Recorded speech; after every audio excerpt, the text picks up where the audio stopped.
Welcome to the Aligned Interior podcast, where we believe that spaces should nourish, support, and promote your mental, emotional, physical, and your spiritual well being, while also being true reflections of your most authentic self.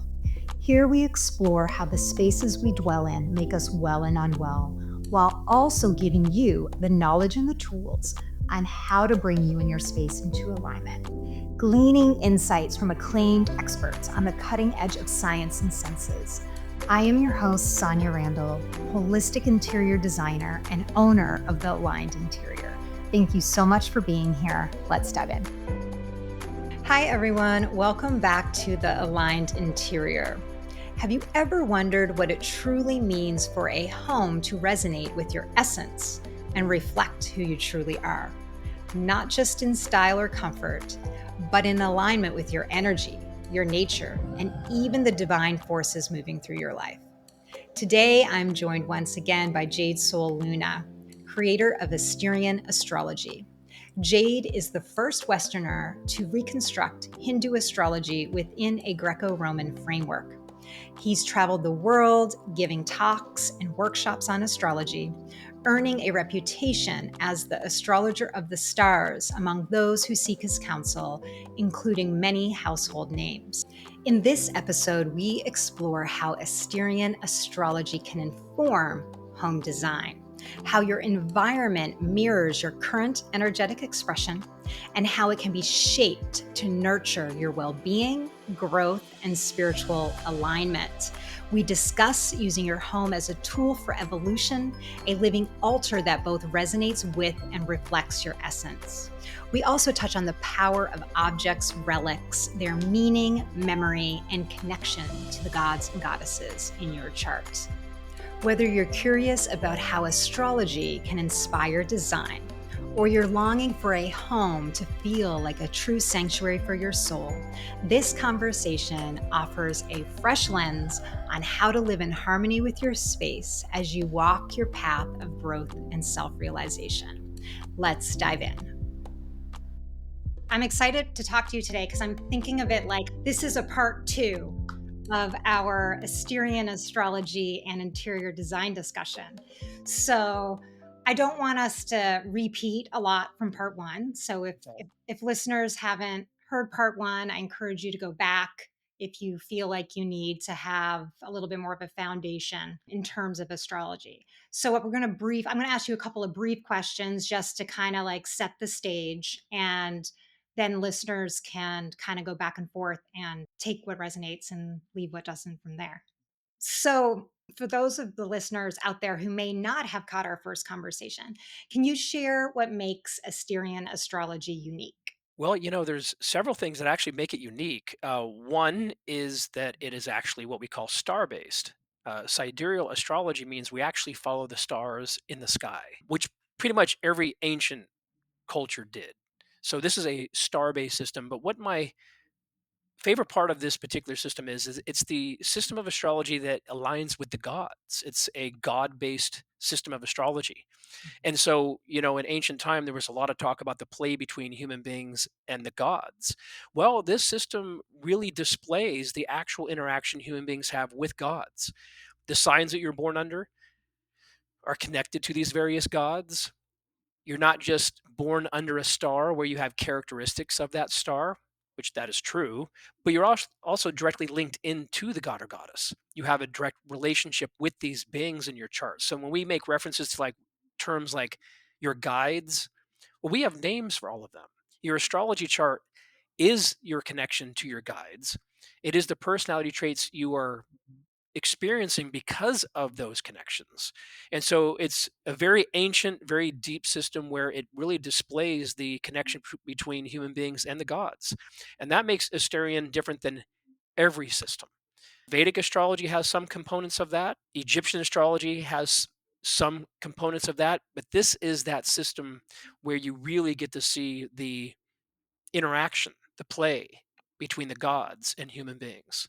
Oh, I love that. And I'm excited. We're gonna talk about some of those areas a little bit more down the line. But first, I'd love to talk about kind of dominant placements for a minute, because most people are familiar when, that they start to dabble into astrology, they tend to know their sun sign first, and then they seem to get to know the three: the sun, the moon, the rising, kind of these dominant energies that have placements in our chart. How would you describe those areas in terms of Asterian astrology? Well, we have even our own system of displaying the power points in your chart, which we call an animal totem. And the animal totem is very exclusive to this system. It's an incredibly mathematical version of astrology, too. But going to answer that question, we use the sun and moon as equal personality components. The sun we see as kind of like your characteristics that you display in your vocation, like the way that you behave in work. Now, this is the ancient version of this. I'm not 100%. I actually believe that we carry all three parts, but I find the conversation about this very interesting. Mhm. Where the sun sign is kind of the way you display yourself in work. Your moon sign is how you display your characteristics to your friends and family members. So, a lot of ancient cultures, I would even say the majority of them, saw your moon sign as the most predominant trait in your personality. And your rising sign has a lot to do with the way that you view yourself and how you view yourself in relationship to other people. So, your sun sign is how you display yourself in your vocation. Your moon sign is how you display yourself to your friends and family. And then we have your rising, which is kind of the way that you view yourself. So they are predominant. I believe, though, that they can all be interexchanged at times. I can see how in my work, I do display myself like a Hades. I talk about Agora. Death and dying is a huge subject that I do talk about. But do I talk about it more in work than with my friends and family? Not really. It's a subject that I carry also in my day-to-day life too with friends and family. But I do see that there are I just like I said, I think it's a very interesting conversation. The ancients believe that. And I like to have the discussion with people like, which one do you feel the most? Do you feel like your moon Mhm. sign, your sun sign? But I also don't believe that you can firmly get caught up in the 12 signs for proper personality analysis, Mhm. meaning these 27 signs have components to them that are so strong they way supersede the 12 signs. Like I'm a Hades, which is a type of Aries. There's a Dioscuri, which is another type of Aries, and there's a Vesta, which is another type of Aries. And those three types of Aries are so different from one another that the 27 signs, I believe, truly paint your true characteristics. There's a lot of talk about, New York Times just came out that you're not the sign that you think that you Mhm. are and things like that. And people can argue, well, I feel more like my Western sign than my, sidereal sign.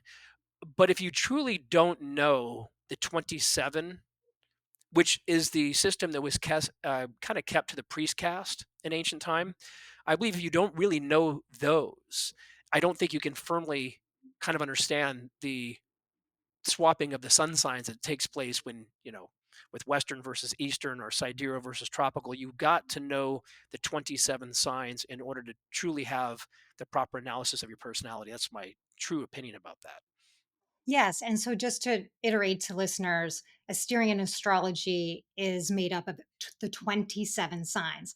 And I'd like to just go back to where you talked about of the priest cast, that the 12 signs are more mainstream, and the 27 are actually comes from the foundation of astrology. Yeah, the priests have kept the 27 signs to themselves for thousands of years, and that still takes place in India to this day. I have studied with Brahmins. You can go on my Instagram and see that there are several Brahmins that I've studied with in this life in India. They know nothing about these 12 signs that people are talking about. They only know the 27 signs. And that has been going on for thousands of years. So the ancients believed, well, let's give the 12 signs to the public. Let's keep the 27 signs to the priests. And that still carries over to this day. I'm trying to do my best in Asterian astrology to change that. I believe we should all have this information. I believe that we're at a Mhm. stage in consciousness where we all should know more about ourselves because, in a sense, the reason why I love these 27 signs is because we're only on this earth plane to realize who we are. We are not here for any other purpose. We're not here Mhm. for earthly happiness. We're not here for the white picket fence. We are here to realize who we are. And the more details we have about that, the more leverage we have towards self realization. So I believe these 27 signs should start becoming more available to people because I think we're at a stage in consciousness where we should know more, as I believe we are escalating deeper towards a higher level or a higher vibration. I mean, you can clearly see that we're going through big changes right now. And I think all of this is to lead us into a higher realm of realization.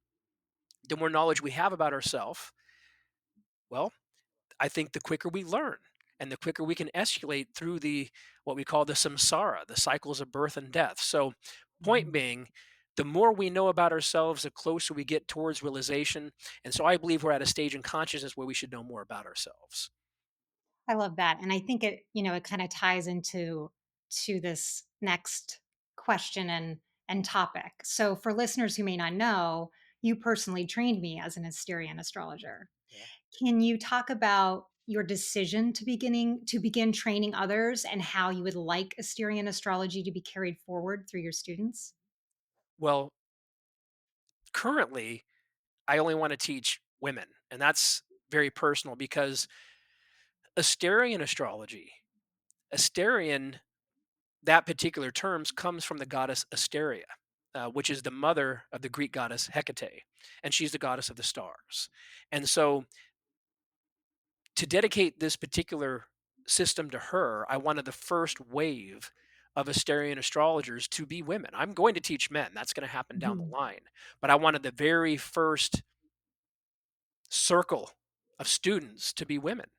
And that's very important, I believe, even to this particular system. Kind of bringing the goddess back into the stars. It's not something that's talked about in any culture. The Greeks had conversations about Asteria being the goddess of the stars, but that wasn't a firm imprint. I wanted to really firmly imprint the fact that this is a goddess based system of astrology. And second, you have to have signs that give you the opening to these mystical subjects regarding astrology. You have to have signs. There are certain signs, I'm not going to name them all, but I'm going to name three that create astrologers. The star Sol is one of them. Um, Hydra is the other, and the star Aegean is the other. These three particular stars have a lot to do with astrologers.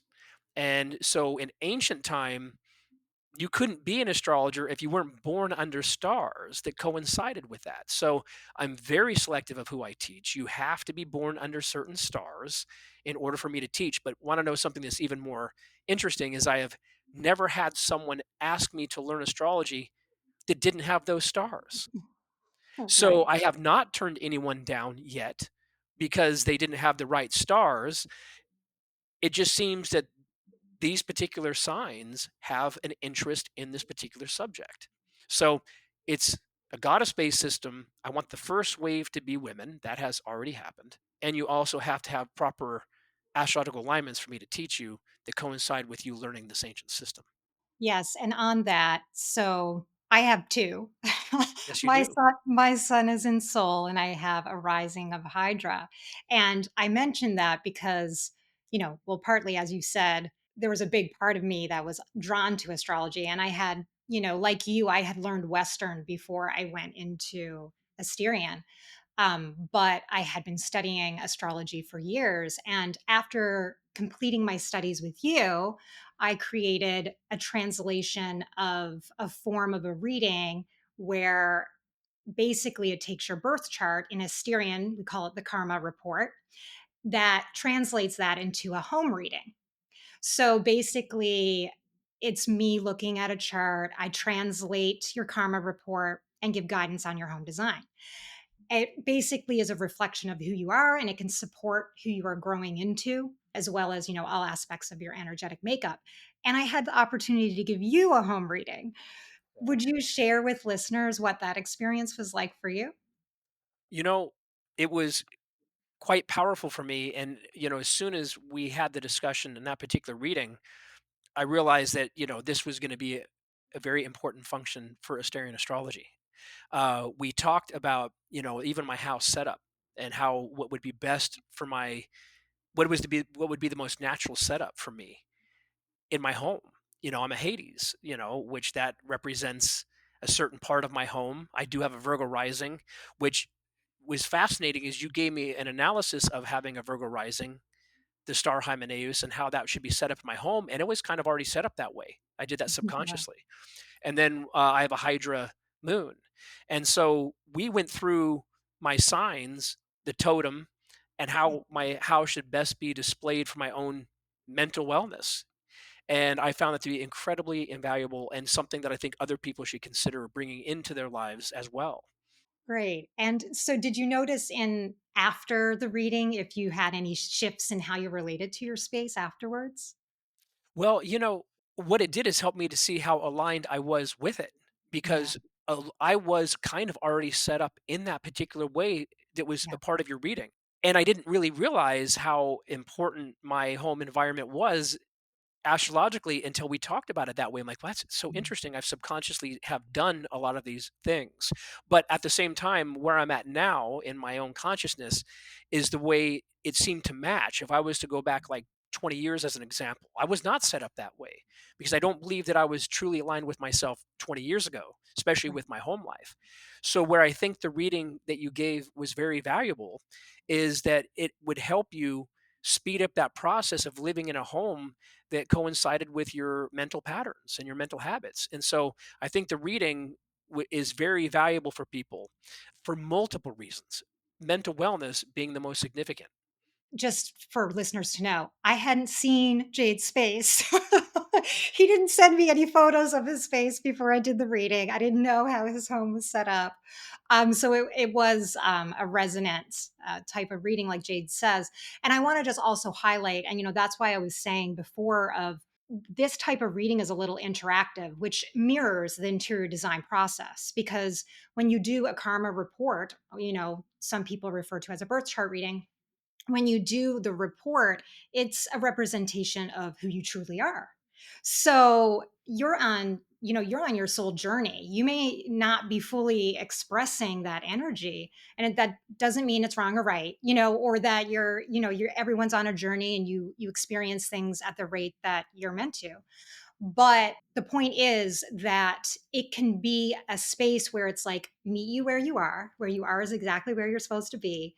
But these are the things that will help support you as you grow in these other areas, whether it's your mental health journey, whatever aspect of your energetic makeup. And some things you may already be doing, and some things you might be like, oh, yeah, I was thinking of that, but I haven't done that yet, or I hadn't thought about that at all. One another thing I wanted to throw in there is like a lot of people don't have the option like I do to live where I want Yeah. or to live where they want. I can live wherever I want to. I have a job that allows me to, live in Joshua Tree as an example. I could pack up and move to India if I felt like doing it. But a lot of people don't have that freedom. So I believe that the way your home is arranged, let's just say you live in a place that you don't really like. Let's just say you Mhm. have to live in some location because you have a job there and you would prefer not to be there, but you have to. Then I believe the reading becomes incredibly significant because being able to arrange your home in a way that matches your inner essence, I think could actually end up helping people become far more comfortable with their living space, even if they live in a city or state they don't really like. So I found that there's a lot of important reasons for getting the reading. One of them is your home should display your inner nature. I strongly do believe that. Your home should match who you are internally and spiritually. I even think relationships that we are in, I believe it also is very important to have people living in your home that resonate with your inner essence as well, because you're going to be sharing space with each other too. But my previous statement is I believe the reading is very valuable for people that live in places that they are not really comfortable living, referring to cities or states, Mhm. because I believe if you align your home a certain way that matches your inner essence, it could make you far more comfortable living in a place you'd rather not live. And I have a lot of those people in LA. Like I have a Right. lot of people live in LA that would rather not live in LA, would rather live somewhere else. Well, I think if you were able to arrange your home in a way that coincided with your inner essence, I think it would make your your lifestyle a lot more entertaining and interesting. Yes, and on that, as you were speaking, it just reminded me, which is a similar thing. where your home is a mirror reflecting who you are, meaning it reflects what's in alignment and what's not, the same as your relationships.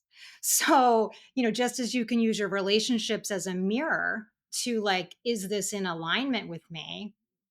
Your home does that as well. It's a form of that. But also, back to kind of that mental health part, I remember, so space can also be used to help support your health, which comes up in your chart too. And I address it in a different way than you do through, because you have a very in-depth knowledge of health and related relationship to charts, and I do it in the form of homes. So I can remember, like when doing your chart, I had talked about the air quality, that air was having good air quality in your home, and that lightness that you were just talking about was important because of the physical health aspect. And I remember you sharing me a few aspects of that. But the point is your home environment, if that's not supportive of your physical health, then that will also affect it. Yeah. And I remember you were like, I'm doing those things again, that was more of a subconscious thing that you were doing. But that also meant to me I was aligned with Yeah. myself, which we're not. It takes a long time to get aligned. Like, I Yeah. think about how much more alignment I would have had if we had that reading 20 years ago. When I was working on, how am I aligned? What allows me to feel personal alignment? I didn't know that 20 years ago, which I know that now. But I believe that your work can also contribute to someone's personal alignment too. So I would have, like, the reading, even though I'm subconsciously, what you displayed for me is the right place for me to live in. Am now in a place where I am aligned, so I have already started subconsciously living in those types of spaces. But I think if someone is really questioning, what their alignment is, where do they feel the most aligned and how do they feel the most aligned, I think it's very valuable to connect with you about that. Because, like I said, 20 years ago, I probably could have saved myself a lot of anxiety by having this knowledge and living in a space that allowed me to have, you know the situations and the energy that we talked about. Yes, and like as you brought up before, sometimes you're living in a space that, isn't going to be your ideal space. I mean, it's happening now for a reason, but you don't have to be in the perfect space, quote. It's really about looking at whatever home you're living in, whether that's an apartment, in the locate wherever you are, and making it the best version it can be to support your energy at that moment. And as you continue to grow, basically. And we You know, do that throughout our whole life. We do. And, when I had to live in places where I didn't have an agoric space to have where, like, I had to accommodate for everyone else around me so I didn't have a space for other people, those homes I would be miserable in. And Right. I didn't know that until after our session, going back and looking into the houses and the homes I lived in when I was younger, where I didn't have an agoric space, where I couldn't. I was worried about, hey, if my mom came over and she saw that space, what was she going to think? Well, if I lived in that space, I would feel completely out of alignment. And Mhm. I would often start thinking about moving. And then when I lived in a place that I was very comfortable, it had to have that agoric space in there. But I also not just have to have a place of dark. I have to have a room that also reflects light. I have to Mhm. have that too. That's the duality of agora. We are all seeking for, light here. Agora just Mhm. believes that you can't truly find that light if you don't understand your dark first. So agora is like, find your shadow self. Light follows that. But I've always had to have the dual spaces of being in a place of light and dark simultaneously at the same time. And that has been my entire life. We are striving for light. We Right. are striving for consciousness, but we believe you can't find that if you aren't aware of your shadow self. So I'm happiest in a place like my sunroom right here that I'm in is a room that even above me is just, my entire roof has moon roofs where the sun comes in. I have to actually shut those when I'm doing a podcast because it makes it so bright you can't even see me. But I'll give readings like that where my top floor is lit up with light, and it's even lit up with natural light, but then I walk downstairs and go into my altar room and it is dark. And I like the life where I can have that duality of being able to go into the light and the dark simultaneously at the same time. And it means a lot about where I'm at in myself to be able to do that. But I have to have a home reflect that as well, or I don't feel like I'm happy in that space. Yes. And, for listeners to just kind of have an idea of the design process, that it can be more, I guess, overt in the sense of like a dark room and a light room. But your energy is expressed very subtly, just like your energetic fields in astrology. It's nuanced and subtle and it's complex. So, meaning in your space, you can represent contrast in, yes, light, dark color. Could also be in materiality of textures, different types of textures. It can be windows, and it can be in a lot of different ways to illustrate contrast. So I don't want people to also think like someone may be like, oh, I don't want to, it's this type of thing. You're representing your energy in subtle ways, and subtlety matters too. Everything matters. Thoughts matter the same as your emotions matter, as your actions matter. Everything is important and represents energy. So it gets really nuanced and fun too, because that's very artistic once you start getting into kind of like refined and It subtle is art. ways. It is very much art. Yes, it is. Yes, it is. So, in terms of outside of, kind of these home readings, how do you personally approach the place, like up to now? How did you personally approach the place you live in as an Asterian astrologer? Like, for example, when signing a lease or purchasing a property, your home street number, location, like what has been your kind of checklist of these are the things that I need to align for me to feel good about the space that I'm living in place? And I didn't realize how specific things were in that dimension for me, meaning there are very specific things that I look for, and there's certain things the universe has always arranged for me. Like I've lived on the side of a mountain in my last three homes, and I didn't Mhm. plan that. I just happened to the universe kind of arranged that, but it Mhm. arranged that knowing that I had a strong love for mountains, Mhm. specifically desert mountains. I love desert mountains, and right now I live on the side of a mountain. But I have an eccentric nature, so I like eccentric homes. I just do.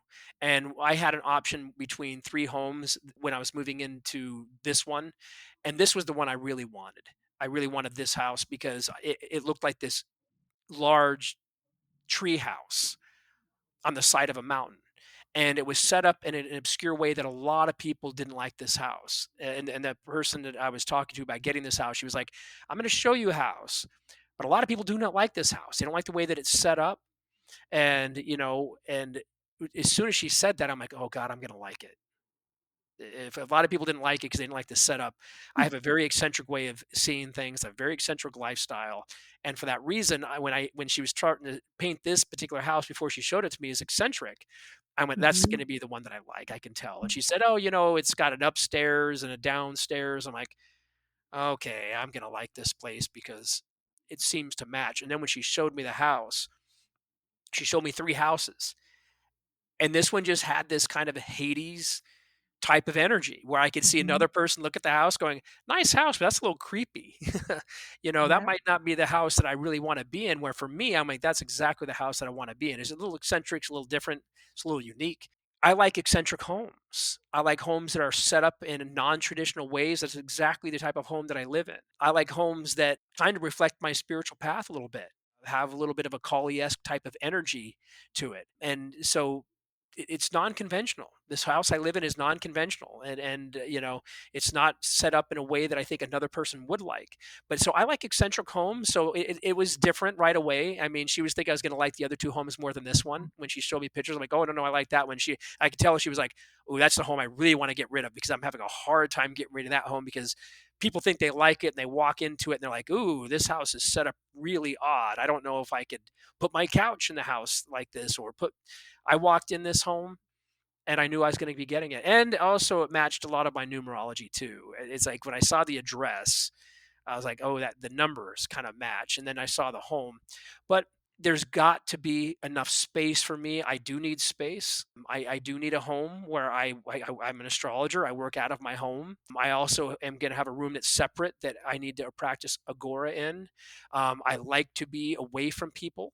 I don't like to be too close to people. The home I lived in before, I did have anxiety because I had two houses that were like literally like living in New York that were on top of my I had literally Richard Lewis on one side, and then I had Rick Rubin, the producer, on the other, and their houses were like almost touching mine. And that brought up a lot of anxiety for me. So when I found this home, there was a lot of space. There were neighbors, but they were far away. And it just had these little things that I needed. I'd like to feel like I'm in a home that matches this kind of eccentric life that I have. And this home is that. And so it had to have rooms to reflect these different spaces that I need for my own mental wellness.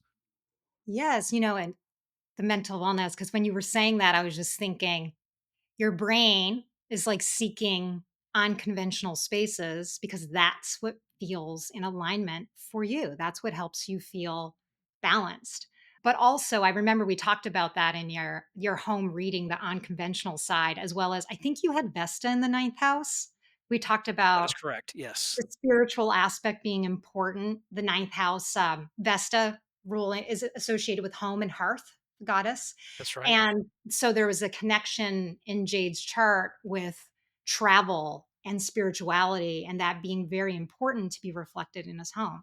So I'm giving that example. I hope that's Very okay. I live in very cultural homes. My Yeah. artwork is I have masks all over my homes from different cultures and different countries. And so Yeah. you walk in and that element is there. And what's also interesting, I didn't realize until you just said it either.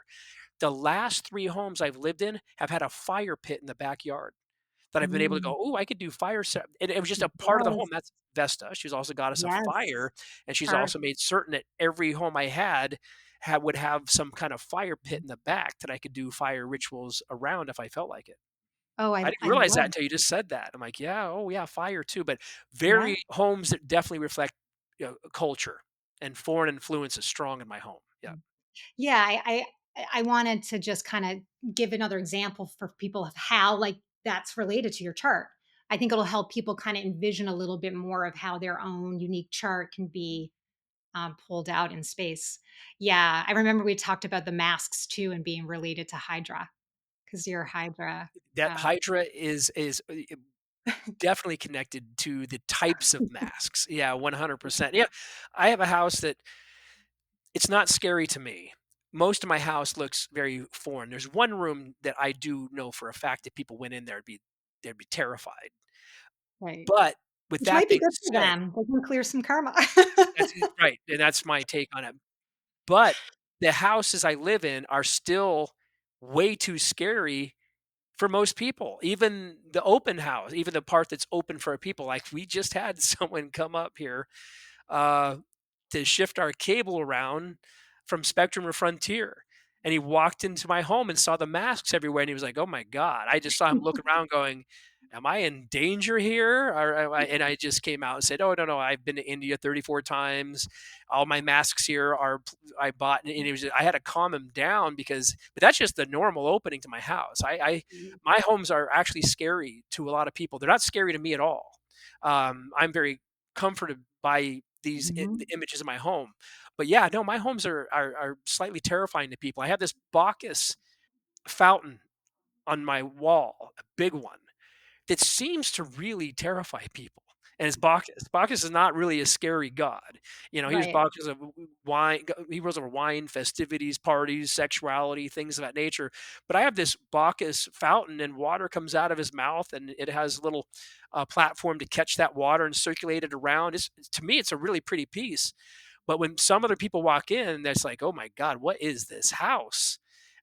There's masks everywhere, a Bacchus fountain, very calming to me, very upsetting to others. That shows you, though, the power of your home and Yeah. why you need to be in a home that coincides with your nature. Because what's normal for me is not really normal for another person. My house would bring up a lot of anxiety for people, and we also, when I travel, because I travel a lot, we have to be very careful of who we let take care of our house.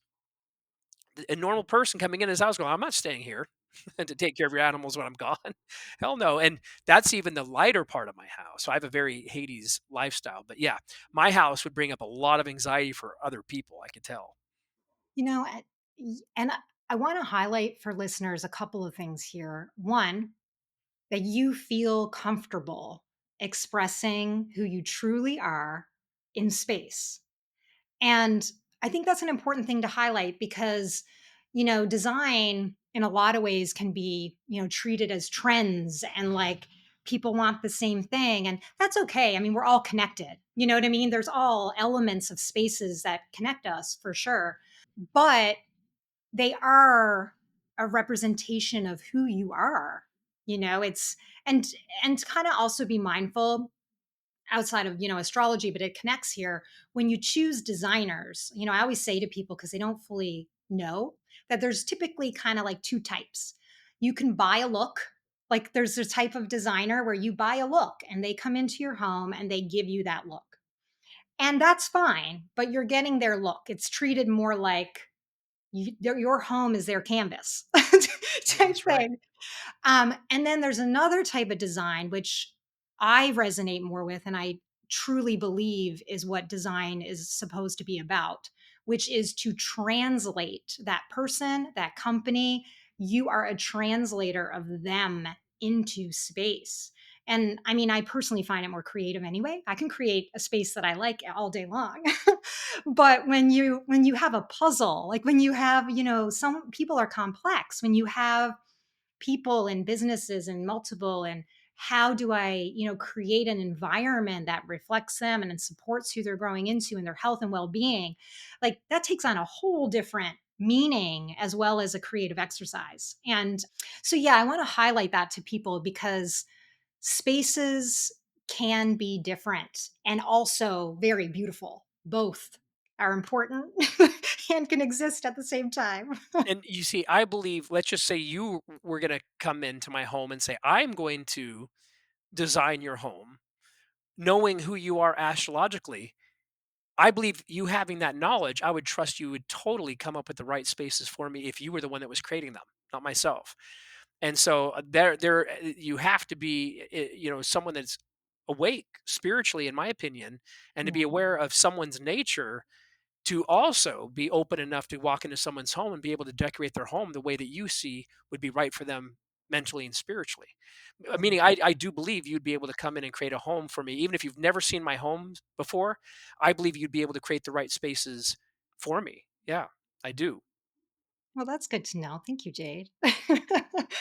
um, so on that, how would you like to see people begin to integrate Asterian astrology into their environment, even in small ways? Like if you just someone came up to you for advice. I know that you're not a designer, but I mean you're an artist too, and you're an astrologer. How spiritually would you want to see them to interact with their environment through astrology?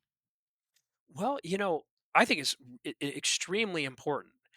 For me personally, being someone that likes ancient culture, ancient Mm, religions from the past, the gods to me are the most important factor. Is mm, that it to me, and this is the Vedantic part of my nature. I would want my home also to represent the gods in my chart. I'd want them be comfortable being in my home mm. too. And it's I want my environment to be open to those types of forces. It's a great conversation because I don't think I would have seen it quite like this, but the discussion allows me to really think about it. Like, no, I have a home that's not just open to me and what Mhm. is right for me. I have it open for other forces other than myself to come in. I want this house to be compatible to them too. My altar, I want it to be comfortable to Hecate slash Kali. The stair upstairs where I'm at, I want that to be comfortable to Vesta and things of that nature. It's for me as important to have a space that's comfortable for me as the forces that are a part of my nature to be comfortable coming into the space too. I think in order for someone to live in an environment and to have a lifestyle that really reflects their true inner essence and their true inner nature, I think there's got to be this compatibility between your home and your spiritual self. I think, I don't think people realize how important it actually is because the places that I've lived before where I wasn't able to have the agoric room, or it really did create the feeling like I'm gonna move pretty soon. I gotta find a home in which I resonate with. I just believe in order to truly be aligned with yourself, you have to be in an environment where you're aligned with the forces that work with you as well. Yes. Oh, no, I love that. I don't know And if that directly answers that question, but that's how it feels to me. No, it did, and it made me think of a couple of things. And I think like one, like how well we talked about your life, you're a journey, you're on a spiritual path, but I'll pick on, one area that I think a lot of people can relate to.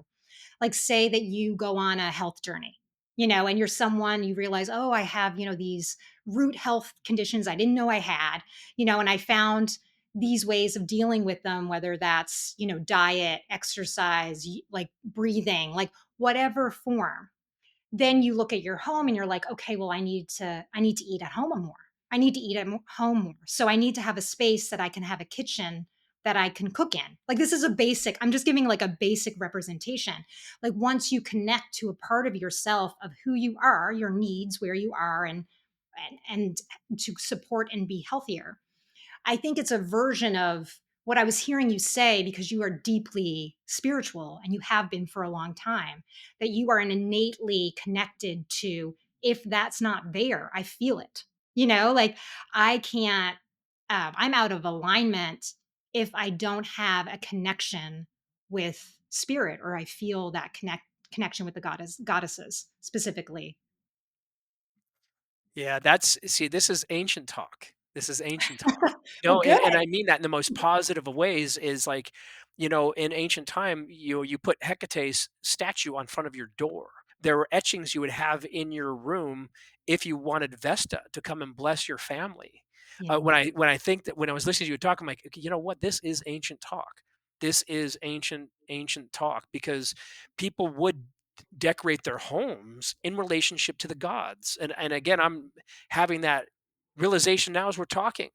Yeah. I just remembered when I was translating the Yevana Jataka, even about they're talking about various etchings that they would put on their walls to bring certain gods into those spaces. Yeah. And so it just dawned on me right now that we were having an ancient conversation. Yeah, Good. the compatibility of the gods in your home and which gods you wanted in your home and which ones you did not want in your home. Right. There were etchings for that too. Like, a lot of people didn't want Hecate in their home. uh, Mhm. and it was a very specific type of person that wanted Hecate energy in their home. And so I'm just realizing through this conversation of how ancient this conversation is.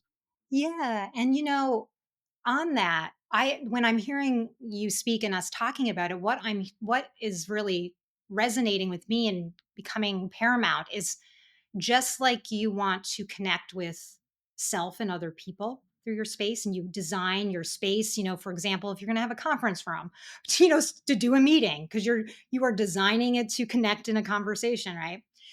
You also are designing a space for you to connect with your spiritual self, your spiritual life. You're basically using your home as this connection portal and expression, kind of keeping. Your home is an altar. Yeah. Exactly. Yeah. And the other part that I wanted to highlight is that you can use your home environment also, like, say if it doesn't resonate with you to have a statue, you can do it in subtle ways. Like, for example, Hydra is connected with water. Use water element. But you can mentally and spiritually use it as a practice. But there's many ways to connect with spirit. It doesn't have to necessarily be a statue. I mean, it can. That would be great. But the point is you can you're using it whether you realize it or not. Also, so That's right. there's also that.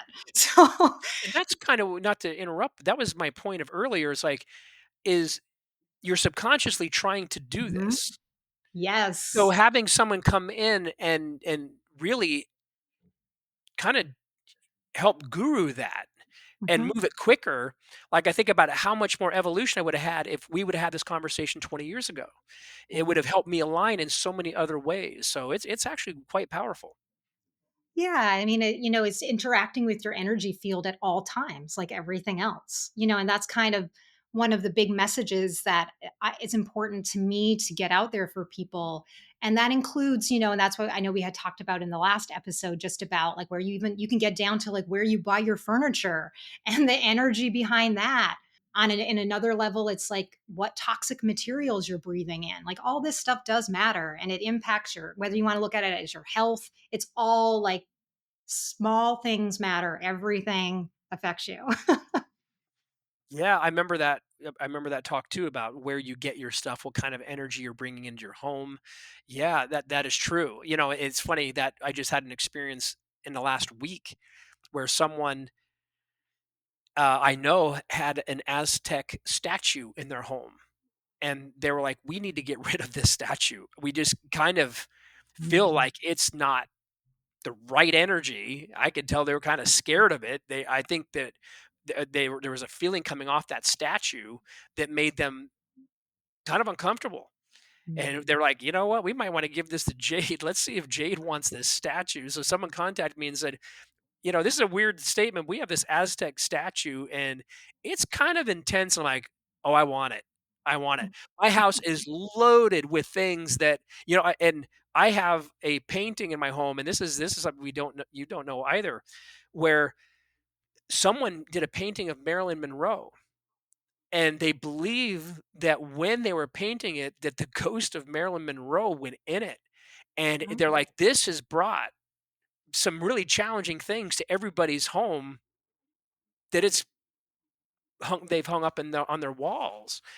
And I'm interesting. like, "Oh, I want that. I want that in my home." They're like, "Really?" I'm like, "Oh, no, no, I want it." Like, "But this has had some like, everyone has brought in their homes, like, bad things have happened." I'm like, "That belongs in my house. You're like, It's I'm in on my the Agora house." path. Right, and the first thing I was like, so I've realized my house is also this, like, container of a bunch of relics that people didn't want. I have probably 7 or 8 relics in my home that people have seen being haunted, but I'm like, you know, that's my nature. I want those things Right. around me. You know, I the agora is like we have to love all of creation, not just the parts that we want. And Mhm. so it's to love that which is hard to love is a really important part of agora. We want that in ourselves too. We want to love the parts of ourselves that are not easy to love too. You know, so agora is we believe that you can love all of something, not just the parts that make you comfortable, but you can love the whole entire spectrum of even a person. You know, it's like agora. We believe we can love all of a person, not just the parts that someone's comfortable with. So Right. I'm like that with everything. So here's this statue that's in my living room right now, given to me. They're like, this thing's creepy, actually, and it's Aztec and it's ancient. Well, it's probably got some weird spirit tag to it. I'm like, oh, that belongs in my home. And if people don't want that You spirit, have a home in I my home. put it in my home, and you know, let's let it find its happiness in its home. And I'm even the type that like, not only do I believe there's an Aztec spirit tag to that particular statue, I want that spirit to be happy in my house too. So it's Right. like I want him to feel comfortable too, and so forth. So yeah, that's the agora in me that wants these spirits and wants these relics that nobody else would want. I want them in my home.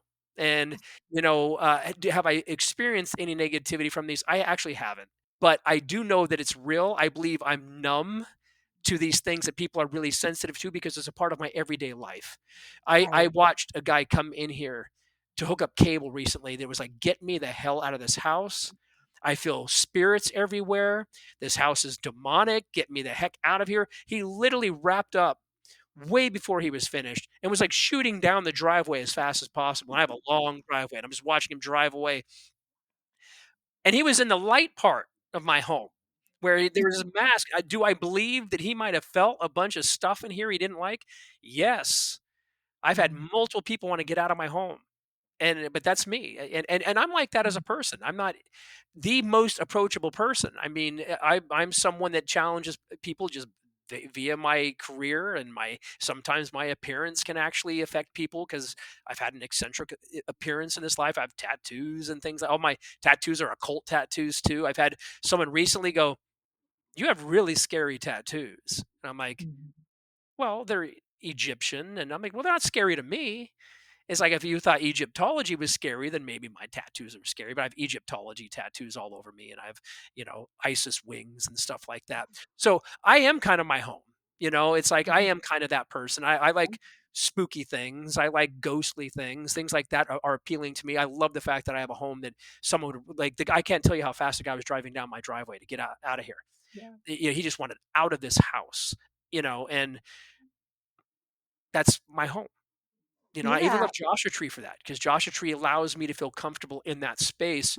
Like Joshua Tree Mhm. gets really windy in the fall, and this house I'm in, starts to creak at night, the wind comes in and it starts to make all this noise, it can scare the daylights out of somebody else. Just the nature of my home and the way that it creaks when the wind comes through. I'm totally at home in the sound of that creaking wind. It makes me feel like I'm at home. So, anyways.